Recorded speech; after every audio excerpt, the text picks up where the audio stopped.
Hello guys, आज हम हिंदी में दैनिक पाठ योजना बनाएंगे जिसमें सबसे पहले होगा दिनांक जिस दिन हम यह पाठ योजना बना रहे हैं। फिर होगा विषय हिंदी, कक्षा 8, कालांश 5वां, समय 30 मिनट। फिर होगा इकाई में हम जिस पाठ को ले रहे हैं उस पाठ का नाम होगा कामचोर। फिर होगा उप इकाई या प्रकरण बच्चों की शरारत। प्रकरण हमेशा रेखांकित किया जाता है, इस बात का हमें विशेष ध्यान रखना है। इस पाठ के लेखक है इसमें चुगताई। फिर होंगे सामान्य उद्देश्य। सामान्य उद्देश्य सामान्यतः शिक्षक के लिए बनाए जाते हैं जिनको प्राप्त करने के लिए शिक्षक यह पाठ्य योजना तैयार करता है। सामान्य उद्देश्य आप मेरे अन्य वीडियो में देख सकते हैं क्योंकि हिंदी में सामान्य उद्देश्य समान रहते हैं। विशिष्ट उद्देश्य सामान्यतः छात्रों के लिए बनाए जाते हैं जिसमें सबसे पहले होगा ज्ञानात्मक उद्देश्य जिसके अंतर्गत विषय वस्तु का ज्ञान। छात्रों को कामचोर पाठ के अंतर्गत बच्चों की शरारत का प्रत्यास्मरण हो सकेगा। भाषा तत्वों का ज्ञान, छात्रों को शब्द रचना के बारे में ज्ञान हो सकेगा। छात्र संधि, प्रत्यय, उपसर्ग, विलोम से अवगत हो सकेंगे। फिर होंगे शब्द सूची में इस पाठ के अंतर्गत आए शब्दों को लिखेंगे जिसमें पहले शब्द होगा दमदार, बुजुर्ग, पानी और तुरंत। फिर होगा विधा ज्ञान, छात्र हिंदी साहित्य की गद्य विधा से अवगत हो सकेंगे। फिर होगा लेखक परिचय, विद्यार्थी इसमें चुगताई की रचनाओं से अवगत हो सकेंगे। फिर होगा कौशलात्मक उद्देश्य जिसके अंतर्गत होगा वाचन, छात्रों में शुद्ध, स्पष्ट एवं प्रभाव उत्पादक ढंग से विराम चिन्हों का ध्यान रखते हुए वाचन करने का कौशल विकसित हो सकेगा।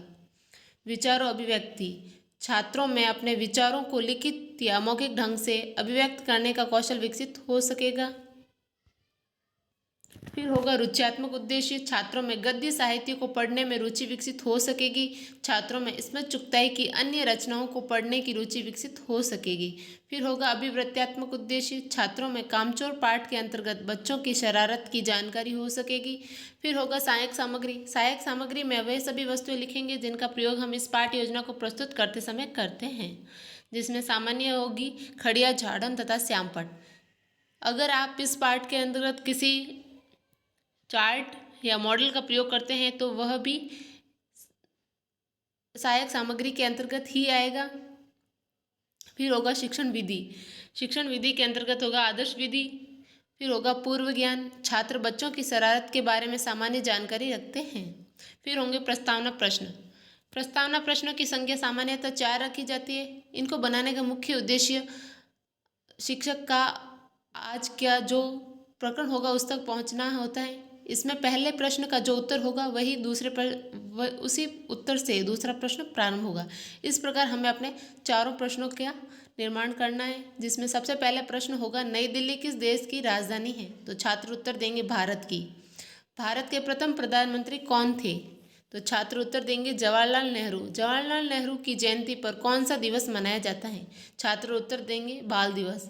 बच्चों की शरारत से आप क्या समझते हैं, जिसमें छात्र निरुत्तर हो जाएंगे तथा हम अपना उद्देश्य कथन कहते हुए अपने पाठ योजना को आगे बढ़ाएंगे। आज हम हिंदी साहित्य के गद्य विधा के अंतर्गत इसमें चुगताई द्वारा लिखित कामचोर में बच्चों की शरारत के बारे में अध्ययन करेंगे। फिर होगा प्रकरण को श्यामपट पर बोलते हुए लिखना है। बच्चों की शरारत जिसे रेखांकित किया जाना अनिवार्य है तथा इसके लेखक होंगे इसमें चुगताई। फिर होगा प्रस्तुतिकरण। प्रस्तुतिकरण में जिस अवंतिका को हम आज इस पाठ योजना में पढ़ाएंगे उसकी प्रथम लाइन व अंतिम लाइन लिखेंगे। फिर होगा आदर्श वाचन। आदर्श वाचन छात्रों को पुस्तकें खोलने का निर्देश देकर अध्यापिका द्वारा शुद्ध, स्पष्ट एवं प्रभाव उत्पादक ढंग से विराम चिन्हों का ध्यान रखते हुए आदर्श वाचन किया जाएगा। फिर होगा अनुकरण वाचन। कतिपय छात्रों से उपयुक्त ढंग से अनुकरण वाचन करवाया जाएगा। छात्रों द्वारा की गई वाचनगत अशुद्धियों का संशोधन अन्य छात्रों के सहयोग से किया जाएगा। फिर होगा कठिन निवारण। कठिन निवारण के अंतर्गत इस पाठ में आए कठिन शब्दों को लेंगे तथा उनका भाषा कार्य, विधि और अर्थ लिखेंगे, जिसमें सबसे पहले होगा दमदार, जिसका भाषा कार्य होगा दम प्लस दार, जिसमें दम मूल शब्द व दार प्रत्यय है, जिसमें विधि होगी प्रत्यय तथा अर्थ होगा ताकतवर। बुजुर्ग, वृद्ध, वयोवृद्ध, विधि होगी पर्यायवाची, अर्थ होगा बूढ़ा। पानी, भाषा कार्य होगा हवा, विधि होगी विलोम तथा अर्थ होगा जल। तुरंत, हमें तुरंत निकलना होगा।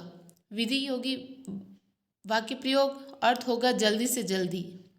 कठिन निवारण करते समय हमें एक विशेष बात का ध्यान रखना है कि पहले शब्द, फिर भाषा कार्य तथा फिर विधि और अर्थ, इस क्रम में हमें कठिन निवारण करना है।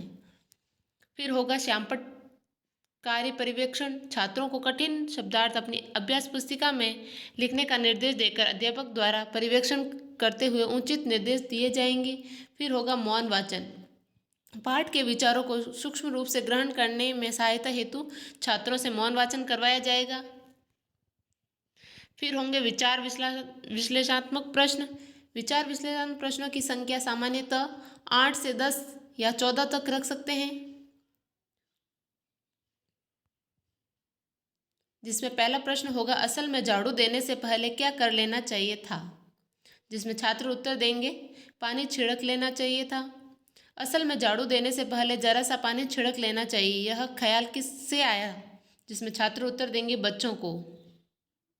फिर अगला प्रश्न होगा पानी किस पर छिड़का गया, जिसमें छात्र उत्तर देंगे दरी पर। दरी पर क्या जमी हुई थी, धूल। पानी पड़ते ही सारी धूल क्या बन गई, छात्र उत्तर देंगे कीचड़। तनख्वाह लेने वाले उम्मीदवारों के बीच झाड़ू कितने थे, छात्र उत्तर देंगे 1। फौज मैदान में हथियार फेंक कर क्या दिखा गई, छात्र उत्तर देंगे पीठ दिखा गई। आंगन से निकलने के बाद क्या काम तय हुआ, पौधों को पानी देना। फिर होगा स्वस्वर वाचन। पाठ के मूल्यांकन की तैयारी हेतु कतिपय छात्रों से स्वस्वर वाचन करवाया जाएगा। फिर होंगे आवृत्ति प्रश्न या मूल्यांकन प्रश्न। आवृत्ति प्रश्नों की संख्या सामान्यतः 4 रखी जाती है, जिनमें से 2 प्रश्नों का निर्माण हम विकास विश्लेषणात्मक प्रश्न तथा 2 प्रश्नों का निर्माण कठिन निवारण से करेंगे। इन प्रश्नों का बनाने का उद्देश्य छात्रों का मूल्यांकन करना है। इससे यह पता चलता है कि छात्रों को यह पाठ कितना समझ आया है, जिसमें पहला प्रश्न होगा दमदार में मूल शब्द क्या है, बुजुर्ग का पर्यायवाची बताइए, पानी पड़ते ही सारी धूल क्या बन गई, आंगन से निकलने के बाद क्या काम तय हुआ। फिर गृह कार्य देकर हम अपनी पाठ योजना को समाप्त करेंगे। बच्चों की शरारत का वर्णन कीजिए। Thanks for watching my video. Please like, share and subscribe my channel and press the bell icon.